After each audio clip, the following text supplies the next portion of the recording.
Bon, alors, est-ce que vous avez envie de perdre du poids? Bien sûr, ça fait longtemps que je demande que ça. Imane est l'une des premières patientes françaises à se faire prescrire le nouveau médicament vedette contre l'obésité. Combien vous pesez actuellement? 91. 91 kilos pour 1,59 m. Son indice de masse corporelle est supérieur à 27. Elle est donc éligible au traitement. Ce médicament va ralentir le fonctionnement de votre estomac. Il diminue l'appétence et il augmente la satiété. Le professeur Chouillard la suit à l'hôpital américain de Paris depuis 4 ans. Il faut que ça apaise les tensions. En fait, pour le poids, à votre avis, je peux perdre combien? Je n'ai pas envie de pronostiquer en vous disant vous allez perdre 17 kg, etc. Non, mais selon toute vraisemblance, vous allez perdre ce qu'il faut pour que vous viviez mieux, pour que votre qualité de vie s'améliore. Et voilà. Merci, docteur. Au revoir. Au revoir. Bonne chance. En France, seuls les médecins spécialistes de la lutte contre l'obésité peuvent prescrire ce traitement. Bonjour. Voilà le stylo avec les milligrammes. Vous allez tourner jusqu'à ce qui est marqué 0,25 mg. Vous allez pouvoir l'injecter au niveau du ventre, perpendiculairement. Voilà. Donc ça, premier mois, 1 fois par semaine. Ça fait 310 €, s'il vous plaît. 310 € pour 1 mois. Le médicament n'est pas encore remboursé en France, mais cet employé d'usine place en lui tous ses espoirs. Ça fait longtemps que j'essaie avec d'autres moyens de perdre du poids. Et là, vous étiez arrivé au bout, c'est ça? Oui. Ça fait mal? Non, pas du tout. France Info. C'est une révolution dans le domaine médical, l'arrivée sur le marché de médicaments vedettes contre l'obésité. Il est rare qu'une sortie de médicaments fasse autant la une de l'actualité. Le monde scientifique parle d'avancées thérapeutiques sans précédent. Mais que sait-on de cette molécule prétendument miracle? Nous sommes partis aux États-Unis, où ce traitement est disponible depuis 3 ans.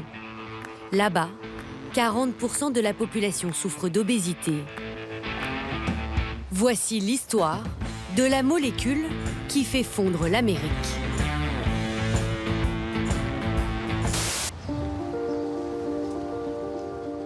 Depuis 1 an et demi, ce couple d'Américains guérit main dans la main. Je suis tellement fier de moi et de lui. Nous avons enfin réussi à briser ce que nous pensions être une fatalité. Nous pensions être condamnés à être obèses. Même s'ils ne sont pas encore arrivés au bout du chemin, Jake et Nick ont déjà perdu respectivement 58 et 75 kilos. Il y a 2 ans, courir aurait été impossible. Oui. Notre seul exercice aurait été de sortir de la voiture et marcher jusqu'ici, alors courir. Et on aurait été plus essoufflés qu'on ne l'est maintenant. Et comment vous vous sentez là? Trop bien. Reboostés. À gauche, c'était eux il y a 1 an. À droite, il y a quelques mois. Cet instituteur en maternelle et ce graphiste avaient tous les deux atteint le stade de l'obésité morbide. Aujourd'hui, Nick, 33 ans, pèse 290 pounds, 131 kilos. Je n'aurais jamais imaginé voir ce poids apparaître un jour sur la balance. Avant, il y avait un message d'erreur qui s'affichait car je pesais trop lourd. Pendant un certain temps, je ne savais même pas combien je pesais. Je sais juste que c'était plus de 200 kilos.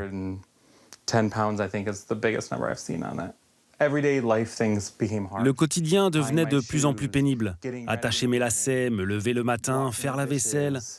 Les choses étaient de plus en plus compliquées.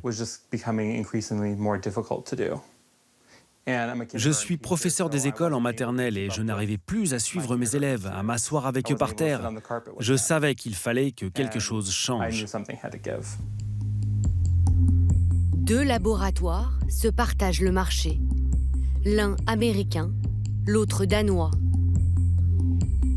Ces coupes-fins fonctionnent de la même manière et sont dérivés de médicaments contre le diabète. Aux États-Unis, Ces traitements coûtent 1 300 € par mois. Mais Jake et Nick ont une mutuelle qui les prend en charge. La perte de poids a été si rapide que Nick a encore ses vieux vêtements. À l'époque, il s'habillait en 5XL. Aujourd'hui, on pourrait rentrer tous les deux dedans. Un dans chaque jambe? Oui. Pourquoi vous avez gardé ce pantalon? Je dois m'en débarrasser, mais j'ai peur, car j'ai tellement fait le yo-yo, perdu et repris du poids. Mais là, je pense que je ne redeviendrai plus jamais comme avant.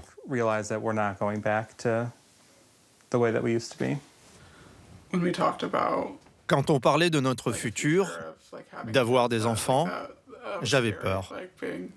On était tellement gros, on n'arrivait même pas à monter des escaliers. Je me disais, comment devenir père? Maintenant, ça me paraît possible. Jake et Nick se sont rencontrés sur Tinder il y a 6 ans. Ils se sont mariés il y a 2 ans, juste avant de commencer le traitement. On a tellement changé tous les deux, c'est fou. À gauche, c'est le jour de notre mariage. Et le week-end dernier à droite.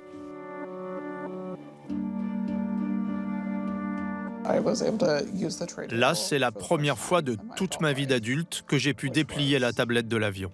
C'était dingue. Avant, j'entendais en permanence l'appel de la nourriture. Comme si mon cerveau m'exhortait à manger. Je ne pensais qu'à ça, comme une compulsion alimentaire.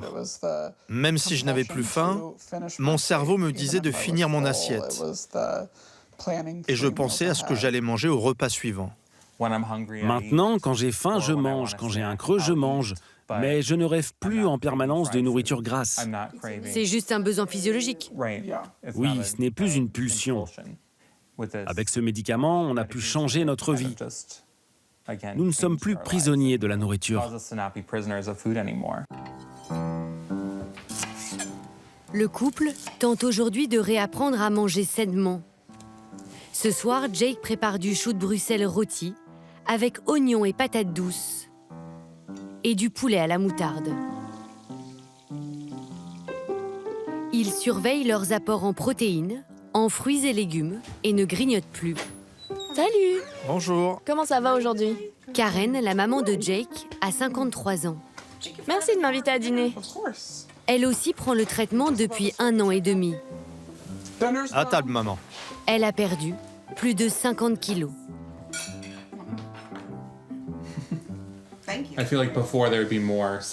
Là, typiquement, avant, il y aurait eu plus de choses sur la table. Des pâtes, des choses panées. Le poulet, par exemple, aurait été pané.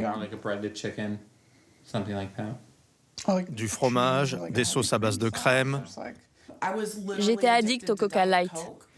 Ici, on a des bouteilles de 2 litres. J'en buvais 2 à 3 par jour. Donc au moins 4 litres par jour?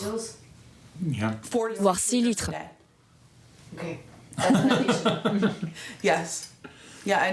Et maintenant, j'en bois juste un verre de temps en temps, et ça me va.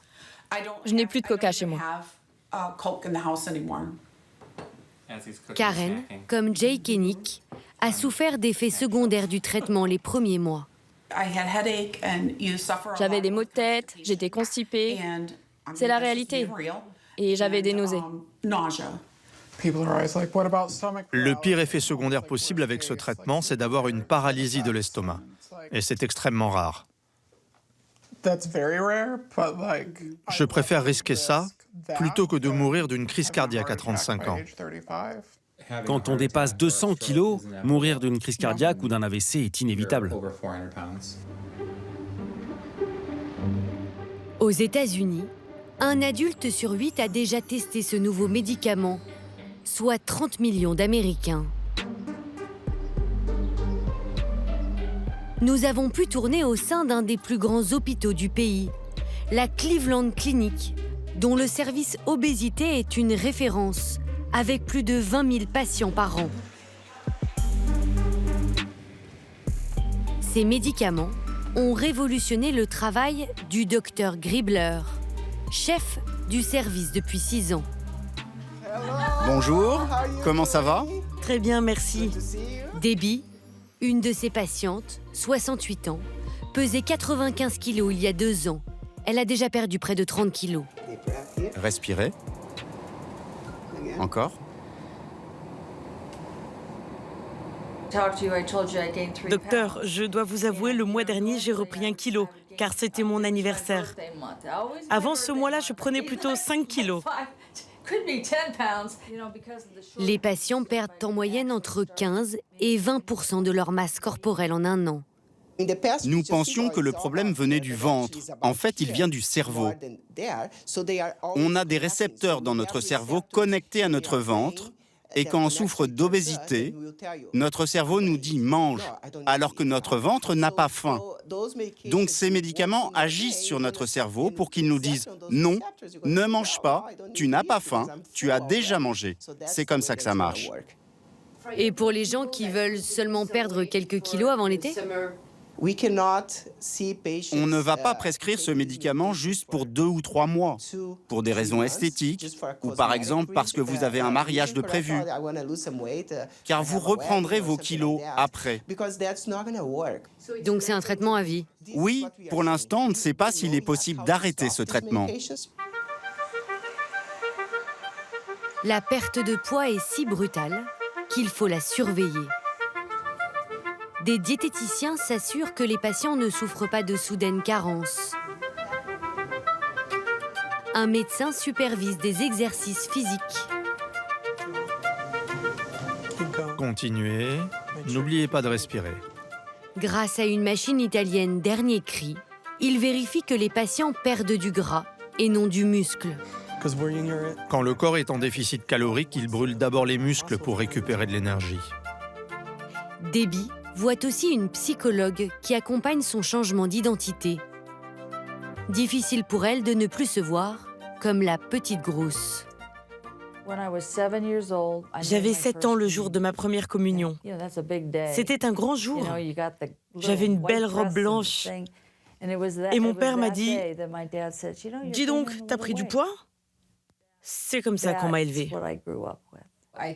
Mon travail est d'aider les patients à ne plus se définir uniquement par leur poids. J'ai réussi à reprendre le pouvoir. C'est comme si pour la première fois, j'étais enfin moi-même.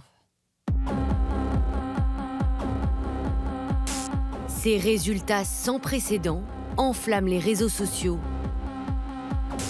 Des hordes d'influenceuses sous perfusion de cette nouvelle potion crient au miracle et exhibent des pertes de poids records.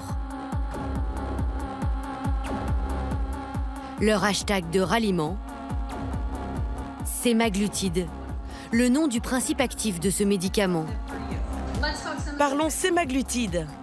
Aux États-Unis, les instituts de médecine esthétique se sont emparés du phénomène. Ce jour-là, dans la banlieue de Détroit, Maria inaugure son salon d'esthétique. Qu'est-ce qui est le plus à la mode, Botox ou sémaglutide ? Maintenant, c'est le sémaglutide, évidemment. Cette infirmière de 32 ans organise une opération porte ouverte. Le but, c'est d'avoir un peu de monde, de passer un moment sympa et surtout de se faire connaître. Elle a prévu petit four, Botox et tombola. Il y a une urne pour gagner des injections dans les lèvres et une pour du sémaglutide gratuit.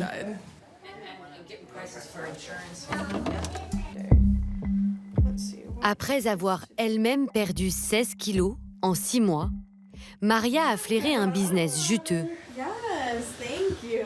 Je vous présente ma fille, Michaela. Enchantée. Bon, on va passer à l'action rapidement si ça vous va. Aux États-Unis, les infirmières agréées, comme les médecins généralistes, ont le droit de prescrire ce traitement. Est-ce que vous prenez des médicaments? Oui. Du metformine. Combien pesez-vous? Je mesure 1m73 et je pèse 97 kilos. Maria, est-ce que vous pesez vos patients? Non, je les crois sur parole. Effectivement, ici, ce n'est pas un cadre traditionnel pour des soins de santé. C'est plutôt un lieu dédié au Botox et aux injections pour combler les rides. Mais je pense que le sémaglutide va très bien avec. Les gens veulent prendre soin d'eux-mêmes, ils veulent avoir une belle apparence, ils veulent se sentir bien. Ça ne me paraît pas anormal d'offrir ça ici. Pour s'assurer une large clientèle, Maria n'hésite pas à assouplir les critères d'attribution officiels du médicament. Cette cliente à droite, qui n'a qu'une dizaine de kilos à perdre, a souhaité rester anonyme. Vous n'êtes pas vraiment en surpoids. Je n'ai jamais été aussi grosse de ma vie. Nina pèse 65 kilos pour 1,59 m. Son indice de masse corporelle est inférieur à 27. Elle n'est pas habilitée à recevoir ce traitement. Est-ce que vous en avez parlé à votre médecin? Elle ne veut pas en entendre parler. Elle dit que j'ai 40 ans et que je dois faire avec. Ici, ce n'est pas un stylo injecteur, mais une piqûre. Car le produit injecté n'est pas le médicament original. C'est une copie que Maria facture 230 € par mois, loin des 1 300 € du traitement danois. Aux États-Unis, la demande est telle que le médicament officiel est régulièrement en rupture de stock. La loi autorise alors certaines pharmacies à fabriquer des copies avec la même molécule. C'est bon. Mais c'est aussi efficace que la vraie version? D'après mon expérience, oui. Ces pharmacies ont créé un marché parallèle qui brasse des fortunes et fonctionne de manière totalement dérégulée. Ces copies nécessitent elles aussi une prescription médicale. En réalité, n'importe qui peut s'en procurer. Sur le site d'une pharmacie, nous remplissons un questionnaire médical. Nous indiquons un faux poids afin de correspondre aux critères d'éligibilité. Et nous fournissons notre pièce d'identité. Une fois validée, nous recevons un message nous indiquant que nos injections sont disponibles en pharmacie. 5 minutes au total, et nous n'avons parlé ni à un médecin, ni à une infirmière. Il nous suffit d'aller chercher notre commande en caméra cachée. Bonjour, nous sommes les clients français. Vous voulez une pièce d'identité? Non. Mais vous avez un laboratoire ici? Oui, juste derrière. Et vous fabriquez ça vous-même? Oui, je fais tout seul. On n'a pas vraiment vu de médecin, ce n'est pas un problème? Non, même si aucun docteur ne vous a vu en face à face, toutes les informations que vous avez remplies ont été examinées par un médecin. Je suis en règle. Je suis vraiment pharmacien, vous voyez. J'ai un diplôme. Lui vend son traitement 120 € par mois. Pourquoi vous êtes tellement moins cher? Eh ben, je veux me faire un peu d'argent. Et les labos en font beaucoup. Eux, ils ont des actionnaires. Moi, j'ai juste une femme. Même si elles sont autorisées, ces copies ne sont pas contrôlées par les autorités sanitaires américaines. Nous avons apporté notre flacon au professeur Gribler, chef du service obésité à la Cleveland Clinic. Nous devons être très prudents. Premièrement, on ne sait pas ce qu'il y a dedans. Deuxièmement, comment allez-vous doser correctement votre injection? Si vous surdosez, vous augmentez le risque d'effets secondaires. Si ce ne sont pas les bons ingrédients, cela peut être dangereux. Le professeur rappelle que l'utilisation de cette molécule doit être rigoureusement encadrée. Des études sur des animaux montrent que ce traitement augmente le risque d'un certain type de cancer très rare de la thyroïde. Donc moi, je demande toujours aux patients si dans la famille, il y a des antécédents de ce type de cancer. Si c'est le cas, je ne prescris pas. Ces dérives sont la hantise du laboratoire qui commercialise le traitement original, Novo Nordisk. En France, alors que le marché vient de s'ouvrir, ce laboratoire danois dont la valeur boursière a dépassé le PIB de son pays vient d'investir 2 milliards d'euros pour agrandir son usine de Chartres et éviter les pénuries comme aux États-Unis. Pour Étienne Tichit, le directeur général France du groupe, il reste une étape cruciale. Obtenir le remboursement du médicament en France. Ne seront concernés que les patients dont l'indice de masse corporelle est au moins 35, soit une obésité sévère. Le dossier a été soumis à la Haute Autorité de Santé au mois de mai de cette année. Et on attend maintenant, dans les mois ou les semaines qui viennent, eh bien, les résultats. J'espère pouvoir offrir cette possibilité aux patients dès 2025. Si certains attendent avec impatience ce traitement, d'autres aimeraient l'arrêter. À Détroit, aux États-Unis, depuis qu'elle a atteint son objectif de poids, Jacqueline diminue les doses et elle tient un journal de bord sur ses réseaux sociaux. Petit point sur mon arrêt de traitement. Je me suis sentie super bien cette semaine. Et là, je suis presque à la plus petite dose. Jacqueline a perdu 50 kilos en un peu plus d'un an. Je pesais, je pense, 123 kilos là. À 37 ans, elle espère ne pas être condamnée à prendre ce traitement à vie.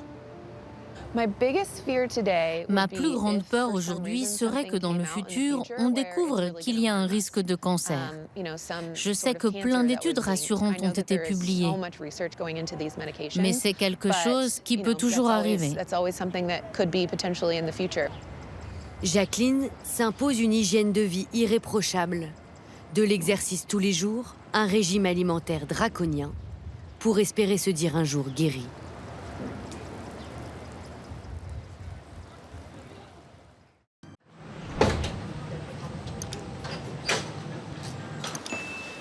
Alors, vous allez au bout du couloir à gauche, d'accord? Et vous allez faire des allers-retours comme ça pendant 6 minutes. D'accord. C'est bon, vous pouvez y aller, madame. Olivia pèse 135 kilos pour 1,58 m. Elle souffre d'obésité sévère.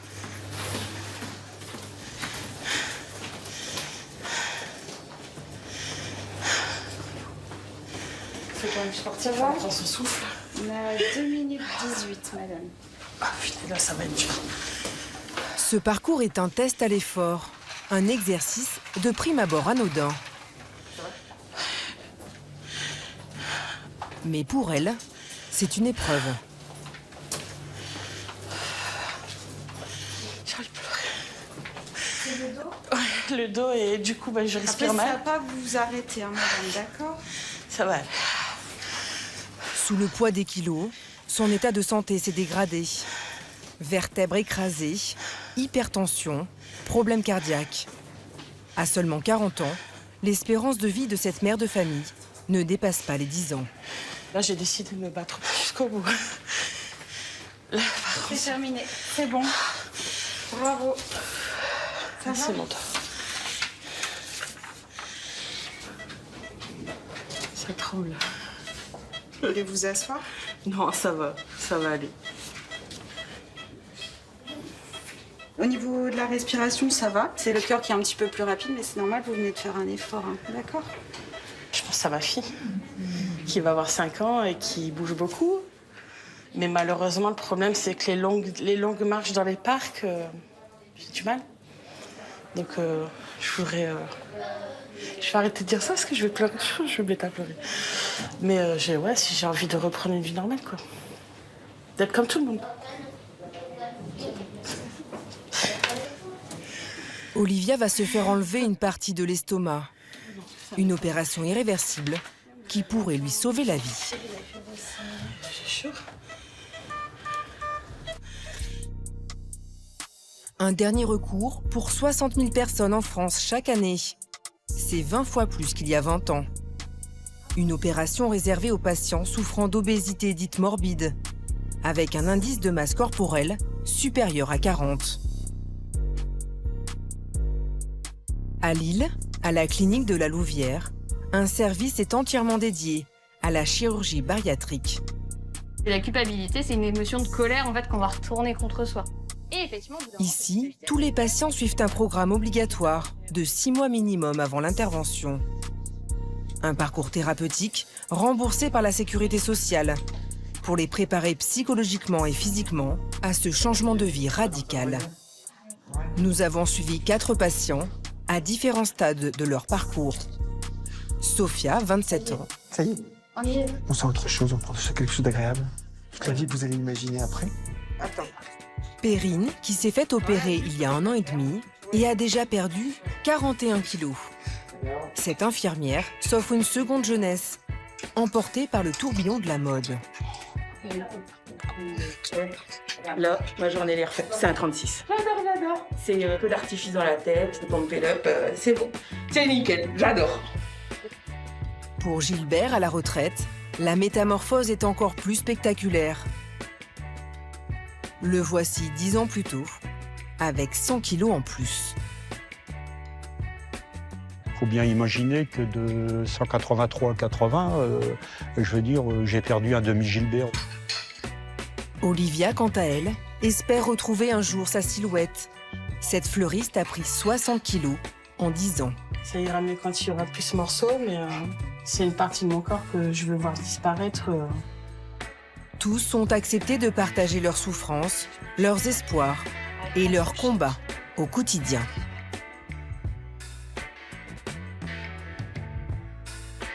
À Tourcoing, Hop là. Sophia est à la veille du grand jour. J'avais trop mis. Alors demain, maman elle va à l'hôpital et elle fait quoi? Il y a un bobo. On répare le bobo. Mais maman elle a bobo où? Un mot. Ou au ventre? Maman elle revient après. Depuis son adolescence, Merci à Tati. Sophia a tout essayé. Le jeûne, les régimes et les gélules miracles. À chaque fois, elle perdait beaucoup de poids. Mais à chaque fois, elle en reprenait 2 fois plus. Je reste droite si je peux gagner 10 grammes. On ne sait jamais. Là je suis à 128,1. J'ai pris 400 grammes, hier j'étais à 127,7. Il y a des jours comme ça où le corps il veut pas. Aujourd'hui, c'est sa dernière pesée dans ce corps d'obèse. Un corps qu'elle a vu se métamorphoser au fil des années. Comme là c'est gênant. Mes fesses elles sortent de la chaise. Il y a au moins ça qui dépasse de la chaise de chaque côté. C'est gros quand même. Hein. Là. Puis même là, ici. Après le ventre, là, il y a une bouée et 2 bouées. Donc, je peux pas me noyer, hein, c'est sûr. Ses problèmes de poids remontent à l'enfance. À 12 ans, la perte de son grand-père, dont elle était très proche, la précipite dans l'excès. Je me suis réfugiée dans la nourriture. Et je pense que j'ai trouvé un soutien sans faille. La nourriture ne m'a jamais abandonnée. Je mange par émotion, en fait. Quand je suis en colère, je mange. Quand je suis triste, je mange. Je mange tout et n'importe quoi. Tout ce qui passe, je peux le manger. Comme quoi Ah, mais je peux passer du concombre au Nutella, du Nutella à manger un steak. J'ai aucune limite. Et je mange sans faim, en fait. Je n'ai pas faim. Je mange parce que mon cerveau me dit de manger. Ces troubles alimentaires n'affectent pas encore sa santé, mais sa corpulence dérange, les autres surtout. Moi, je me suis déjà fait insulter de grosses vaches dans le métro. Ils regardent mes cuisses, ils regardent mes bras, ils regardent mon ventre, ils regardent mes fesses, enfin, ils regardent tout. On est passé, les gens nous inspectent, en fait. Et puis, il suffit qu'à ce moment-là, on n'a pas eu le temps de déjeuner et qu'on est en train de manger. Alors là, c'est limite, ils ont un regard de dégoût, en fait, envers nous. Je pense que les gens ne pensent pas à quel point ça peut être méchant et à quel point ça peut faire mal. Samuel, tu veux ton gâteau? Regarde. Depuis 10 jours, Sophia suit un régime strict pour éviter les risques de complications. Une première étape, pas vraiment à son goût. Et vous avez droit au gâteau? Non, pas de gâteau, pas de... le régime, il est là, en fait. Que de la viande maigre ou du poisson. C'est pour dégraisser le foie et habituer le corps, en fait, déjà à avoir moins de matière grasse. Là, c'est les aliments que je peux consommer donc à volonté. Donc, je pense que sur la liste, je dois en aimer 5, peut-être. Les haricots verts, haricots beurre, ça passe. Concombre, c'est bon. Je mange pas tout ce qui est chou, brocoli, Il y a des noms, je connaissais même pas. Donc j'ai dû regarder sur Internet c'était quoi. Comme quoi Le cresson, je sais pas c'était quoi. Le cardon, je connaissais pas du tout. C'était ces deux-là que je savais pas. Et donc, du coup, on a cherché et à l'aspect, ça ne m'attirait pas. Donc, j'ai pas mangé. J'ai pas acheté comme ça, moi, j'étais sûre. Kenza, du coup? Oui. Épinard, pas épinard? Non, pas épinard. T'as pas besoin de beurre, du coup? Bah non. Tu le cuis comme Pour ça? ne pas la laisser seule, Kenza, sa sœur de 19 ans, vient partager ses repas. Filet de poisson sans matière grasse, Tu te sers? salade sans vinaigrette Du coup, ça, c'est autorisé, un peu de sel. et tranche de blanc de poulet. Des privations inhabituelles pour les deux sœurs, amatrices de plats en sauce chez leurs parents. Le Kenza, pourquoi vous mangez ça? Pour la soutenir. Dans sa démarche, je voudrais pas que... Enfin, je me vois mal manger des pâtes, des frites, comme ça, devant elle, alors que... Sophia, elle est obligée de manger autre chose. J'aimerais bien du pain, mais il y en a pas. Ça me manque, par contre. Le pain. La bonne baguette, là, bien chaude. Après son opération, Sophia, manager en recherche d'emploi, ira rejoindre son mari. Il vient de trouver du travail dans le sud de la France. Hello. Hello. Ça va? 900 km les séparent. Il fait beau? Je suis dans le jardin, derrière. Ouais. Il ne pourra pas être là le jour de l'opération. Bah, je vois ça. Ouais, mais bon, j'aurais préféré être avec toi quand même. Vous me manquez très fort. Sophia pesait 53 kilos de moins lorsqu'ils se sont rencontrés il y a 7 ans. Je l'ai aimé tout de suite, ça m'a jamais dérangé. Après, elle a pris aussi parce que on a eu le petit garçon, donc voilà.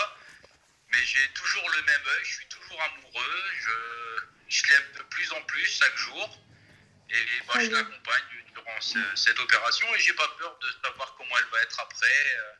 Si elle est plus fine, je l'aimerai toujours. Si ça marche pas et qu'elle reprend son poids, je l'aimerai encore. C'est ma petite femme, quoi. Voilà.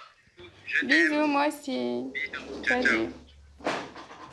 Alors, je vais mettre la serviette.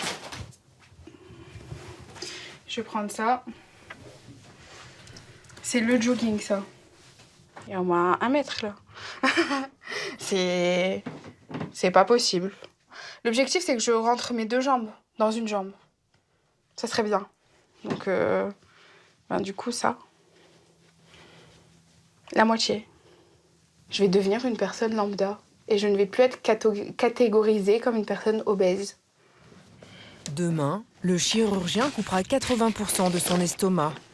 Voilà. Mais il faudra à Sophia des mois, voire des années, avant qu'elle n'atteigne son poids idéal.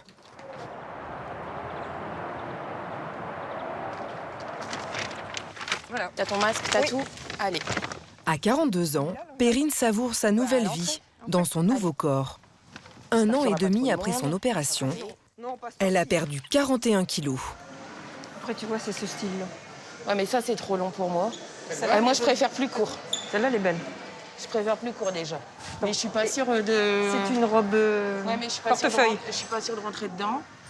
Accompagnée de Patricia, sa maman, Perrine refait régulièrement sa garde-robe à mesure que ses kilos fondent. On va essayer en... Moi, je préfère ça. En XL. Ah, ça aussi, c'est joli. En XL et en L, peut-être. S. Il faut pas... Ça se porte pas trop près du corps, hein, ça. Ouais, mais je sais plus quelle taille je fais, là, depuis 6 mois. L. Voilà. On va essayer les 2. Tiens. Avant, Perrine portait du triple XL et pesait 110 kilos. De grossesse, l'amour de la bonne chair, un travail de nuit, les kilos se sont accumulés de façon insidieuse.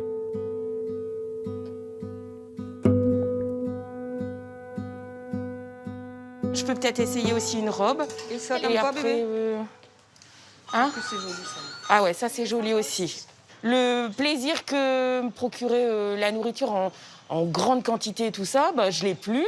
J'ai toujours le plaisir de manger, mais en toute petite quantité. Mais par contre, maintenant, j'ai un plaisir en grande quantité, comme une assiette, mais avec les fringues. Donc, ça fait que là, j'ai pris un peu de tout.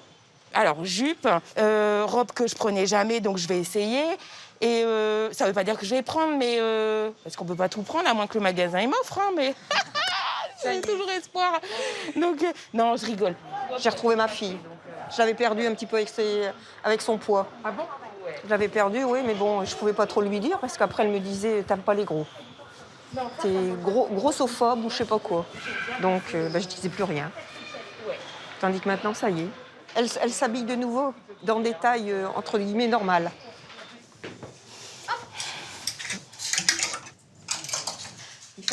Bah pareil, avant j'essayais pas parce que quand on est fort, on a vite chaud, on colle et tout. Et là, je me dis, bon, je vais avoir chaud, mais bon, je vais peut-être moins coller qu'avant, donc ça devrait le faire.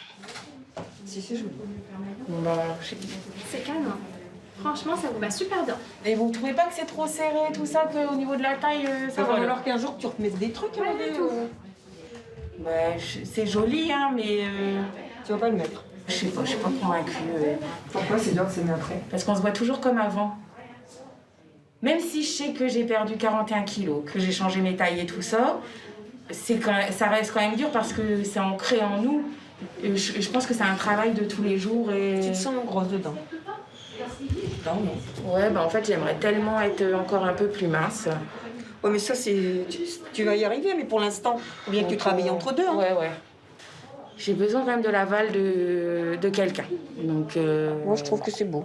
Ça te va bien. On va rester là-dessus. On prend ça, alors. Ouais. Allez, c'est parti. 2 choses de fait. Alors? Là, ma journée elle est refaite. Je suis refaite. C'est un 36. J'adore. Non, c'est nickel. Ça va, ça fait pas des trop grosses fesses. Pas du tout, mais t'es folle. Donc là. Pourquoi le 36 c'est quelque chose qui était important pour vous? Parce qu'il y a longtemps que j'ai pas fait un 36. Il y a plus de 20 ans. Donc 36, j'avais 18, 19 ans. C'est génial. Voilà. Là, c'est belle. Une nouvelle garde-robe offerte par sa maman pour marquer sa renaissance. Alors, je n'ai pas essayé, hein, mais... Au revoir, merci, à bientôt. Une victoire sur l'apparence, mais pas seulement. Attends. Sa plus grande fierté, c'est d'avoir retrouvé la santé. Je suis tombée. Et surtout des moments de complicité avec ses enfants, Nathan, 10 ans, et Antoine, 12 ans. Mais ça, je sais pas faire, moi. C'était dangereux parce que le tamponning peut casser, parce qu'on peut tomber sur eux, parce que 110 kilos qui tombent sur un enfant, ça peut... Et puis dangereux peut-être pour moi si je tombe mal. Et quand on est fort, on a du mal à se relever et tout ça. Elle faisait pratiquement pas d'activité sportive avec nous. Et là maintenant? Elle court un petit peu plus vite pour attraper les balles et elle est moins essoufflée. Et puis même au ski, regarde, je fais du ski et le ski c'est mieux, hein. Ça au ski. Ouais, je vais plus sur les pistes vertes, je fais les rouges, les noirs. On est beaucoup plus souple, beaucoup plus léger. Il y a plus cette peur qui est là en fait. Les kilos s'en vont et la peur aussi. C'est moi. Oh punaise, ça y est. Une confiance en elle retrouvée, jusque dans sa vie de couple. Perrine et Laurent étaient encore au lycée quand ils se sont rencontrés. Un coup de foudre qui dure depuis 25 ans. On était beaux, on était tout minces. Ouais. Bon, on va le redevenir. On est toujours aussi beaux, hein, remarque. Avec 40 kilos en moins, il y a des choses qu'on fait dans la vie de couple, donc voilà. C'est une renaissance aussi, sexuellement. Enfin, sexuellement? Ah oui, je pense que là, c'est le feu d'artifice. C'est ça, en fait. Hein, bon, il fallait peut-être pas en parler, mais... Comme ça, quand même, c'est mieux. Ce que je regrette, c'est de ne pas l'avoir faite avant. J'ai ralenti mon chemin vers le cimetière, on va dire. Hein. Après, quelque part, avec la nourriture, je creusais ma tombe à la fourchette. Depuis sa perte de poids, elle n'a plus d'apnée du sommeil et a diminué de moitié son traitement contre l'hypertension. Des maux dont souffre encore Olivia, que nous retrouvons quelques jours après son test à l'effort. Papa, moi je touche de trop, je reste à la maison. Je suis malade. Maman, elle va appeler le médecin tout à l'heure. Ce matin, sa petite fille n'ira pas à l'école. Elle va devoir s'en occuper toute la journée. Mais avec ses 135 kilos, chaque geste est devenu une gageure. On fait quoi aujourd'hui? Rester debout, je sens... Mon dos, il commence à tirer un peu, j'avoue. Là, je suis déjà en train de m'appuyer parce que mon dos, il me demande déjà de m'asseoir, ne serait-ce que 2 minutes, quoi. Mais on va dire que malgré les douleurs, malgré des fois j'ai envie de m'asseoir tout de suite, je prends sur moi. Je prends sur moi pour m'occuper d'elle correctement et puis d'être comme... Enfin, une vraie vie normale, quoi. Et quand vient son tour de se préparer, un obstacle se dresse entre elle et le miroir. On a le souci du lavabo qui arrive au niveau du ventre. Et comme moi, j'ai des problèmes de vue en même temps, me maquiller comme ça, c'est impossible, en fait. Bah, quand je m'avance, je sens que ça enfonce, que ça enfonce tout à l'intérieur. Bah, moi, ça me fait mal, en fait. Madame, c'est de moi. Madame, elle a voulu ça. Vous demandez de l'aide parfois? C'est comme ça. Vraiment, quand j'ai mal au dos, sinon... non. J'ai pas envie... J'ai pas envie de me laisser aller. J'ai envie de garder un semblant d'indépendance, on va dire. Le problème, c'est que quand je tends mes jambes, j'arrive pas à toucher mes pieds. En fait. C'est toujours, en fait, ce petit morceau-là, qui nous embête. Ça m'amuse pas du tout. Mais il y a des jours où je préfère sourire plutôt que de commencer à pleurer tout le temps. Parce que finalement, quand on pleure tout le temps, ça sert à rien. Ça va pas arranger les choses. Maman, il va écrire mon rendez-vous que j'ai un rendez-vous. T'as un rendez-vous? Avec mon médecin, j'ai rendez-vous. Olivia a pris 57 kilos en 10 ans. Ses anciens vêtements, taille 42, elle les garde précieusement au fond de son armoire. Qu'est-ce que c'est, ça? C'est une robe dans laquelle j'aimerais bien rentrer un jour. J'ai jamais voulu m'en séparer parce que je savais qu'un jour, je fiниrais par rentrer dedans. Bah, c'est là qu'on se dit que... Oui, il y a eu un problème. Monsieur, il y a eu un sacré changement, il y a eu... Ça vous fait quoi de revoir ça?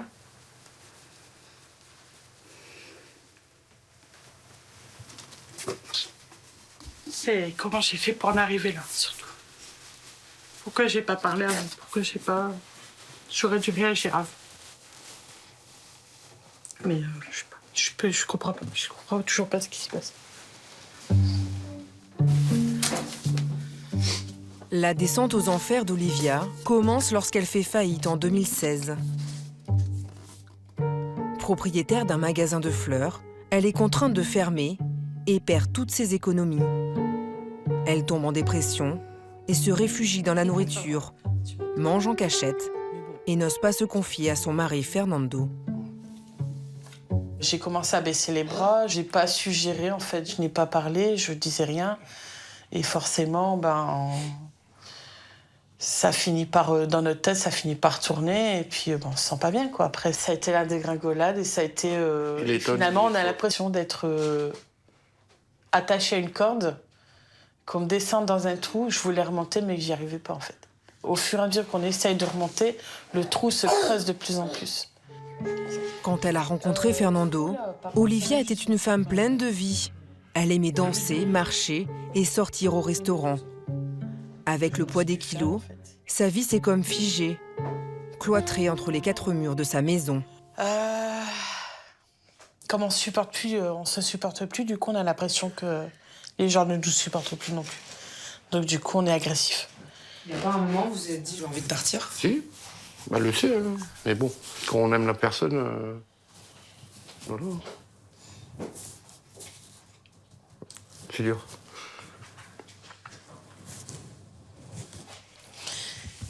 Je pensais qu'il n'allait pas pleurer, mais si. Vous avez eu peur qu'il parte? Oh, plusieurs fois. Et je savais pourquoi. Hein. À force d'être méchant avec quelqu'un, vous finissez par... un jour ou l'autre, il va partir. Quoi. Mais non, je suis encore là. Pour longtemps, même. C'est pour ça qu'heureusement, c'est là que je me rends compte que J'ai trouvé le bon. Allez, à ce soir. À ce Charmel. À ce soir, papa.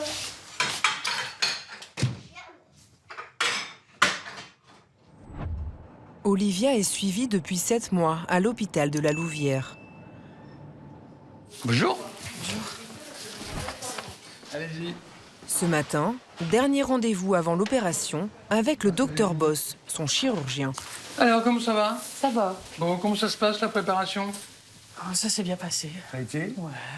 Donc, tous vos examens sont faits, il n'y a pas de souci particulier, le cardiologue, tout ça, ça va. Le docteur Boss opère 400 patients par an.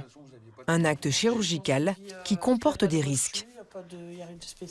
Une des complications possibles de cette chirurgie, c'est ce qu'on appelle la fistule. C'est l'estomac qui se déchire un petit peu, souvent dans la partie haute. Ça nécessite une réopération pour drainer et puis une nutrition pendant quelques temps par une petite sonde pour laisser le temps à l'estomac de cicatriser. Et ensuite, sur le long terme, il y a un risque éventuel qu'on appelle d'occlusion. C'est-à-dire que 1 an, ça peut être 15 jours, ça peut être 1 an, ça peut être 5 ans après, votre intestin, comme un peu un tuyau d'arrosage, il peut se tordre. Parce qu'en fait, il y a un petit peu plus de place à l'intérieur du ventre. On a bougé un petit peu l'intestin, donc il n'est plus exactement à sa place. Et donc à ce moment-là, il faut consulter rapidement. D'accord? Le risque, c'est 2% à peu près. À qui on est Une opération irréversible qui n'est pas miraculeuse pour autant. De faire un bypass. On n'a pas 100% de bons résultats. On est là que pour...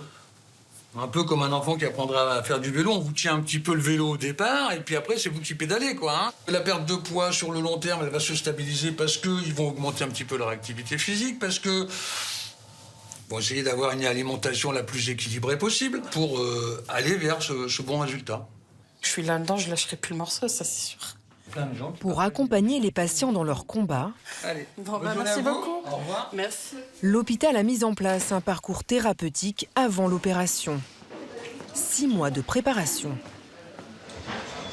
Une fois par semaine, des coachs sportifs remettent en mouvement des corps maltraités par les kilos. Allez, tout de suite, enchaîne, 40 secondes. Laisse bien glisser le bateau sur l'eau, n'oublie pas. Allez, tire bien sur les bras. Quels sont les mécanismes qui ont fait que j'ai pris du poids? Avec l'aide d'une psychologue, les patients cherchent l'origine de leurs pulsions alimentaires et de leurs excès. Donc je craque, ok. Comment je me sens après avoir craqué? Coupable. Ouais, exactement. Il y a une émotion qui est très particulière, qui est la culpabilité. Culpabilité, c'est une émotion de colère en fait qu'on va retourner contre soi. D'accord? De se dire c'est de ma faute, je suis nulle. J'ai pas réussi. Je sais que j'aurais pas dû manger une plaque de chocolat, n'empêche que je l'ai quand même fait. Comment on fait pour sortir de ce cercle vicieux là? Bah moi je suis là pour avoir des réponses. Ouais, parce qu'on sait pas. Moi je suis là pour vous les faire trouver. À 38 ans, Yannick pèse 175 kilos. Et puis j'ai une addiction aux chips. D'accord. Donc j'arrive à m'en passer des fois quelques jours, mais après ça devient compliqué. C'est comme un toxicomane en fait, j'ai une vraie addiction. Donc, Ouais, vous sentez vraiment qu'il y a des pertes de contrôle là-dessus. Ah ouais, complètement. Je pense ma femme est beaucoup derrière moi, à m'aider, tout ça. Mes amis également. Mais je pense que j'ai besoin de personne extérieure pour un déclic. D'accord. Lorsque les racines du désordre alimentaire sont profondes, il faut aller plus loin et explorer l'inconscient. Laure s'est fait poser un anneau gastrique il y a 12 ans. Depuis, elle a repris tous ses kilos. Bonjour. Bonjour. Allez-y, entrez. Aujourd'hui, elle est reçue par le docteur Boot. Ce nutritionniste a mis en place des consultations par hypnose. Bien. Alors, ce que vous allez faire, finalement, c'est de vous installer confortablement. Et ce que je vous propose, là, peut-être, c'est de laisser un peu vos paupières se fermer. Ok. Laure a accepté que nous soyons présents pendant ce moment intime. Elle va rester consciente, mais le médecin la place dans un état à mi-chemin entre la méditation et le sommeil pour faire émerger des souvenirs et des traumatismes. Que vous avez apprises. J'aimerais que vous retrouviez, au cours de ces derniers jours, un moment où vous avez ressenti ce besoin plus intense de manger? Je travaille sur un projet. Ok. Et j'y tiens beaucoup à ce projet. Ok. C'est important pour vous. C'est très. Et je suis pas sûre de moi. Je suis pas. Je suis pas sereine. Je ne suis pas à la hauteur. Laissez venir un peu tout ça. Quand vous vous sentez angoissé, qu'est-ce que vous ressentez dans votre corps?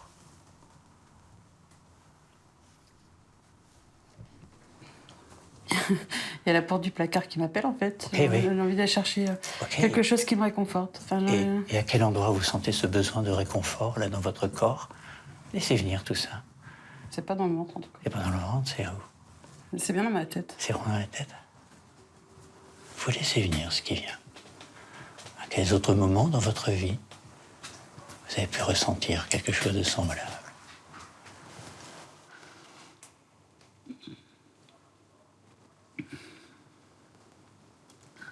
Ma grand-mère. Votre grand-mère? Ok. Vous avez quel âge, là? Je sais pas, 7-8 ans. 7-8 ans, ok. Elle est où, la petite Laure? Dans le fauteuil. Dans le fauteuil, avec sa grand-mère? Ok. Allez, j'aimerais que vous alliez retrouver la petite Laure auprès de sa grand-mère. Et vous allez, au fond de vous-même, dire à votre grand-mère tout ce que vous aimeriez lui dire aujourd'hui. Tout ce que vous avez sur le cœur. J'aimerais que vous repensiez à tout ce que votre grand-mère a pu vous apprendre. Et quand vous serez prête, voilà, vous étirant bien complètement, en prenant une grande inspiration, vous pourrez alors ouvrir les yeux.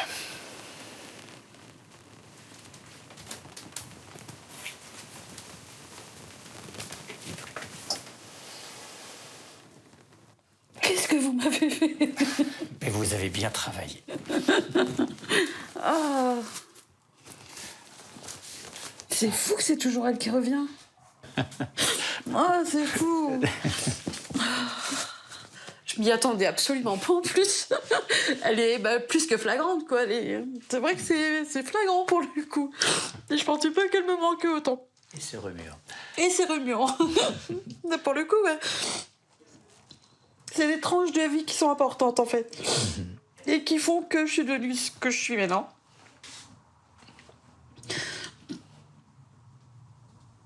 Je suis fière. Je suis fière de moi malgré tout. Mais il y a toujours des manques ou des... Et je pense que je me nourris de cette nourriture pour combler ces manques, en fait. C'est ce qu'on appelle le... Laure n'est qu'à la moitié de son parcours et ne sera pas opérée avant plusieurs mois. Non, j'ai rien oublié, c'est bon. Sophia, quant à elle, est en route ce matin vers son nouveau corps. Soutenue par sa petite sœur Kenza et son papa Thierry. J'ai soif et j'ai faim. Non, yes, on y est. On y est. Comment vous vous sentez ce matin? Pressée, hâte. Et on verra ce que ça donne. Vous avez bien dormi? Non, très peu dormi. Mais c'est pas grave. C'est pas grave. C'est une nouvelle vie qui commence. Donc, et qui est le plus stressé là aujourd'hui? C'est la sœur, le papa? Bon, toujours une petite appréhension. On pense à nos enfants, mais voilà. Voilà, c'est moi, c'est normal, mais on pense plus à notre fille. C'est moi la plus. Je vais perdre 80% de mon estomac aujourd'hui. Allez, bisous. Tchuss. Tchuss. Ouais, bon. Je vous appelle. De toute façon, ça marche. Allez, bisous.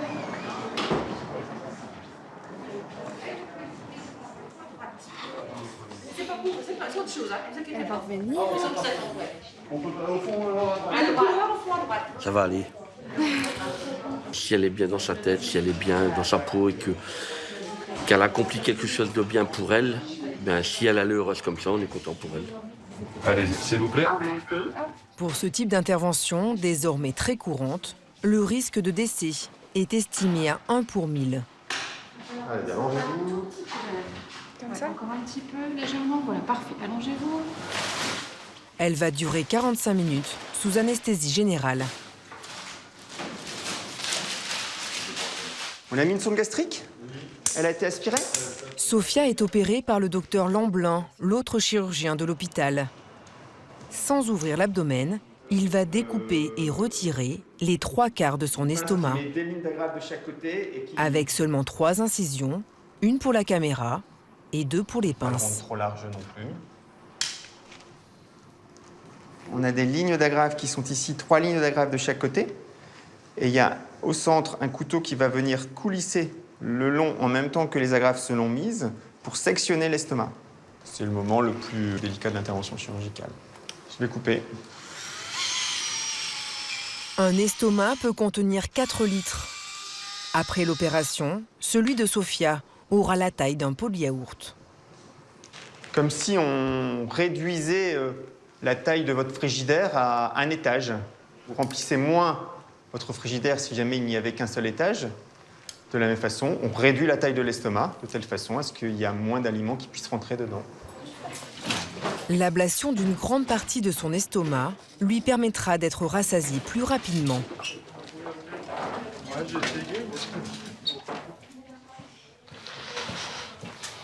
Le soir même, Thierry, le papa de Sophia, est autorisé à lui rendre visite. Coucou ma chérie.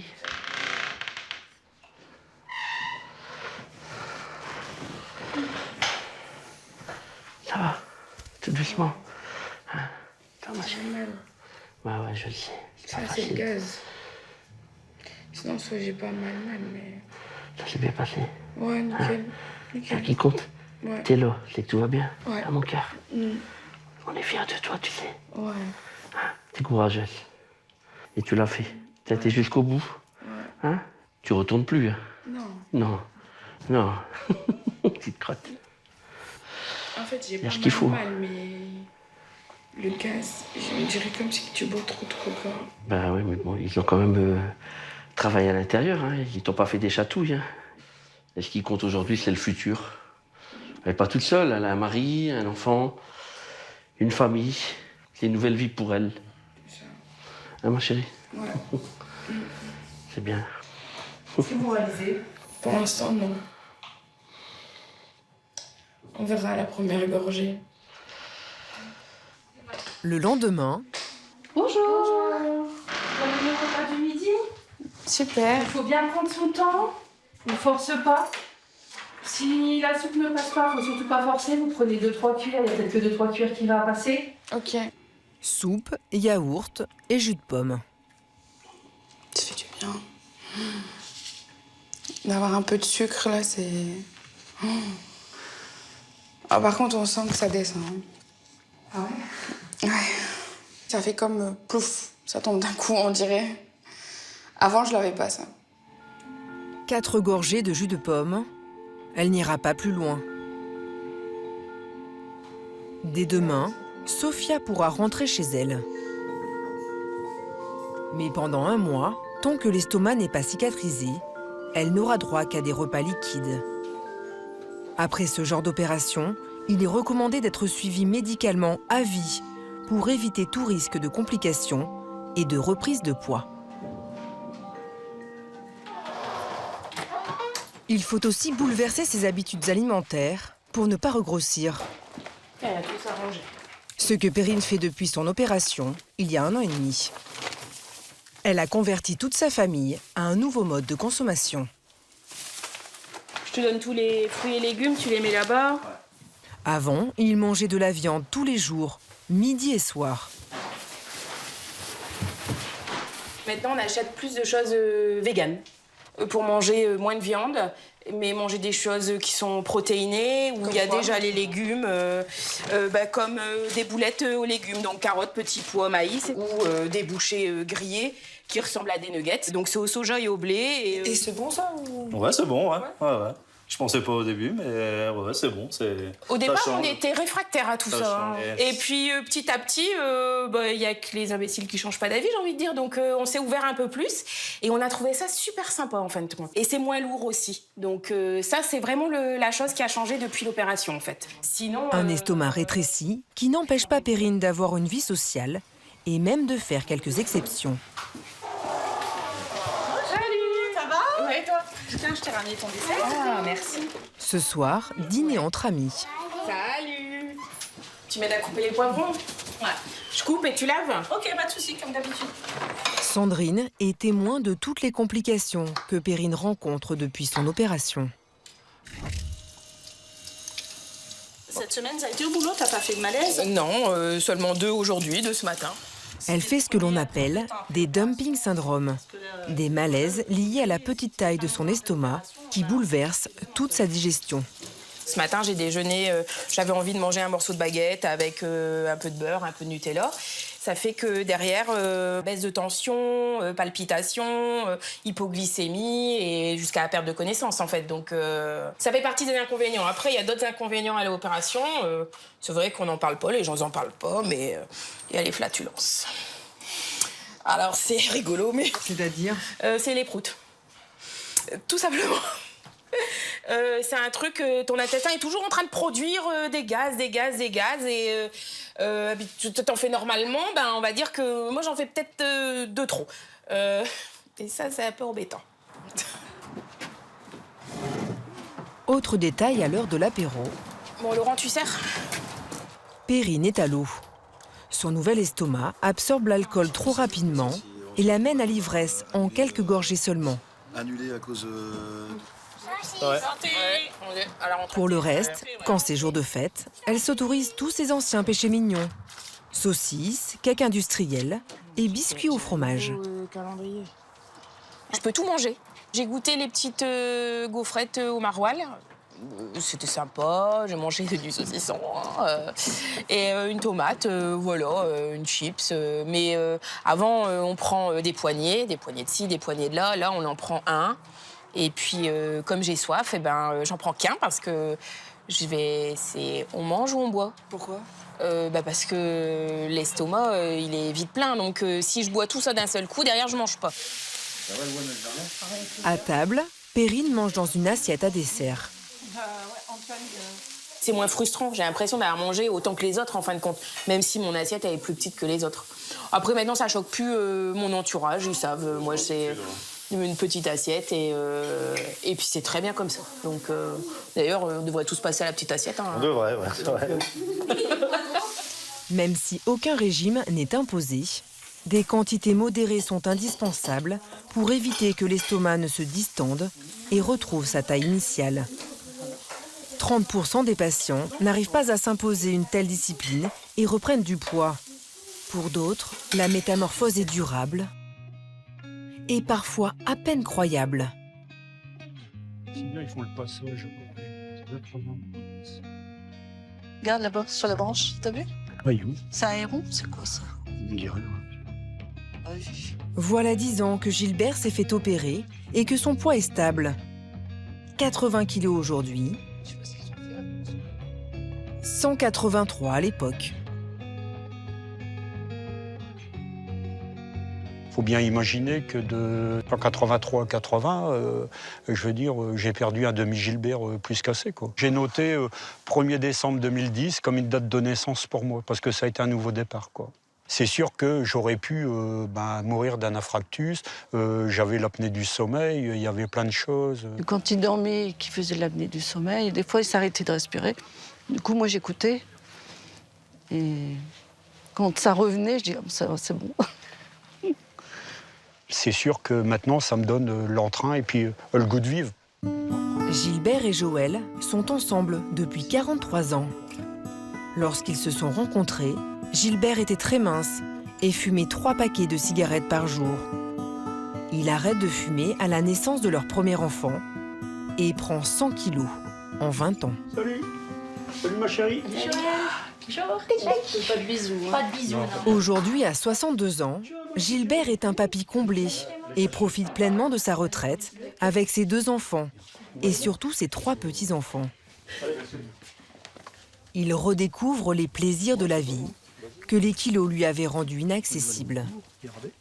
T'as vu, elle tourne. J'arrive à la régler, elle tourne depuis ce matin. Après, il y a celui-là encore à finir. Il est sur tous les fronts, du jardinage, des travaux manuels avec son petit-fils Théo, dans l'atelier qu'il a fabriqué au fond du jardin. On en mettra comme ça. Il est aussi devenu le partenaire de jeu de Clémence, sa petite fille de 5 ans et demi. On a avec mes gros dos. Hein. Un dinosaure. Et j'ai pas eu de bisous pour ça, moi. Je t'aime, ma chérie. On va aller voir les fraises. Tu viens avec moi? Viens, ma chérie. Oh là là là. Oh là là là. Hé. Et là, mamie, elle les a pas vus. Je peux porter ma petite fille à bras et j'en profite, quoi. Avant, j'aurais peut-être pas pu, je serais peut-être plus là. Ça, c'est comme les gens qui disent, ah, vous faites l'opération, mais c'est risqué. Bah oui, mais moi, je suis encore là. Avant, on me disait obésité morbide, 183 kilos, c'est pas évident et tout.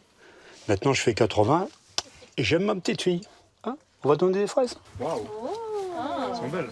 Voir ses petits-enfants grandir, C'est pour qui? C'est pour moi. Ah, c'est gentil. Tu peux en prendre une. Merci, c'est sympa.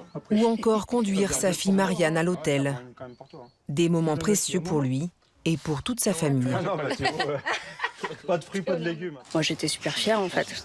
C'est une grande fierté qu'il prenne la décision de lui-même. On n'en avait jamais parlé entre nous.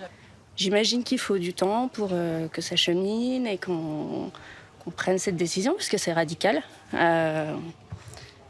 Et ouais, c'est chouette qu'il ait pensé à lui. Ça n'arrive pas souvent. Et puis, ben, voilà, par ricochet, il a forcément pensé à nous derrière, quoi. Donc, ouais, c'est chouette. Il a fait plus pour lui ou pour nous? Pour nous, c'est sûr.